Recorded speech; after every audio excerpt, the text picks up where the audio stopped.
Hello and welcome to The Lucky Roll, an eclectic channel for eclectic games, and today we're reviewing Super Fisto by Terraforming Games.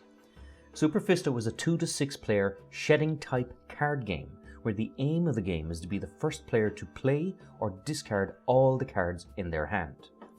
It takes inspiration from several card games such as Irish Switch in its style of card shedding and Flux in the way that card rules change depending on the certain type of physics cards in play in the game. In the world of Super Fisto, there are two diametrically opposed forces, Chi and Fisto. Chi representing the light side of the universe and Fisto representing the dark. The special moves in this universe are utilized using the power of Chibis, who are cute little versions of the Chi, and these special moves in turn are generally thwarted using Fistos, which represent the dark and dominant side of the universe. And as such, there are 6 distinct types of cards in play in this game that align with the thematic feel of it. The Chibis are the bread and butter of the game. They are the fuel that powers the other cards. A Chibi card can generally be played at any time unless it's on top of a different coloured Chibi. If that's the case and a player cannot make a move, then they must draw a card. Thrack Cards, which are essentially spells. They have varying effects on the game, such as discarding cards, forcing extra cards on another player, or even trading hands with them. The most powerful of which are the Slip Na and Thumb Na cards, which allow you to create a distinct and separate play pile in which only the player who uses Slip Na or Thumb Na can access. These cards in particular can play a deciding factor in this game.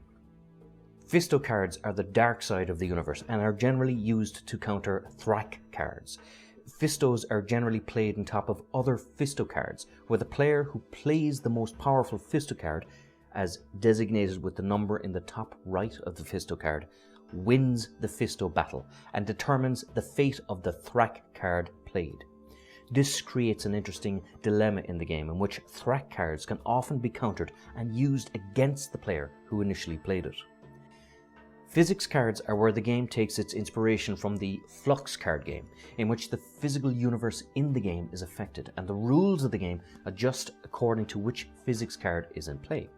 They vary from discarding a card every turn, to all players continuing with their decks face up on the table, to being forced to play with your cards face down and having to pick up 2 cards as punishment if you look at a card at your hand without playing it, forcing a memory mini-game, which is actually quite fun on players.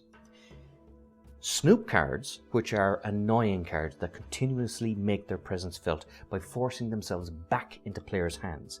There are, however, 3 of them, and if a player is lucky enough to be so unlucky as to end up with all 3 Snoop Cards, they can play them together to instantly win the game. And finally, there is Chi Cards, not to be confused with Chibi Cards, as Chi Cards are literally bottled Chi, and are powerful enough to be played with a Thrack spell card, or to take 3 cards from any pile and foist them on another player.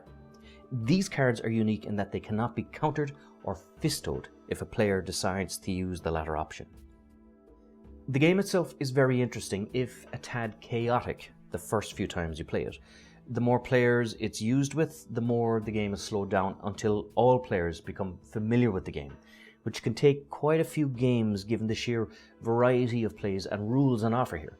However, once you get to grips with the playstyle of the game, it becomes very compelling indeed. In many cases, players drawing cards can end up being the preferred option, as you want to ensure that any Thrack or spell cards you intend to play have sufficient Fisto backup to ensure that it's not turned on you.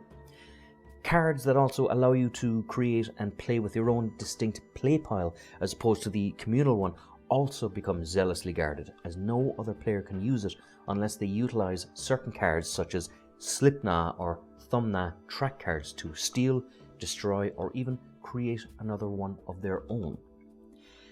As for the physics cards, it reminds me of the saying from Robert Burns: "The best laid plans of mice and men often go awry when these cards come into play."